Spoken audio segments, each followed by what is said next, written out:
काय ज्या दिवसाची आपण आतुरतेने वाट पाहत होतो फायनली तो दिवस आज उजडला आणि ज्या क्षणाची आपण वाट पाहत होतो तो क्षण देखील घडलेला आहे। म्हणजेच रितेश देशमुख सरांनी निक्कीची व्यवस्थित अशी शाळा घेतलेली आहे। तर या शाळेमध्ये निक्कीने ज्याप्रमाणे महाराष्ट्रातील माणसांचा मराठी माणसांचा अपमान केलेला होता, वर्षा उसगावकर एवढ्या सिनियर ॲक्ट्रेस आहेत त्यांचा अपमान केला, या सगळ्याबद्दल रितेश देशमुख सरांनी तिला सुनावलेलं आहे। म्हणजेच आर्यासोबत भांडताना ती म्हणालेली होती की या मराठी मेंटॅलिटी, तर याच मराठी माणसाच्या मेंटॅलिटी रितेश देशमुख सरांनी तिला हात जोडून माफी मागायला लावली आणि ती माफी तिने मागितलेली सुद्धा आहे।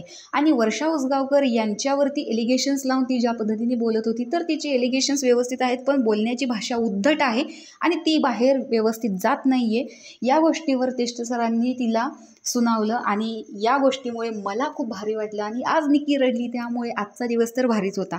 तर निक्कीला तर घरातल्या सर्वांनी माफ केलं, कारण ज्यावेळेस तिने ऑन स्क्रीन माफी मागितली त्यावेळेस तर तिला रितेश देशमुख सरांनी सुद्धा ठीक आहे म्हणून सांगितलं, पण नंतर तिने घरातल्या सदस्यांची पण माफी मागितली, त्यानंतर सगळ्यांनीच तिला माफ केलं।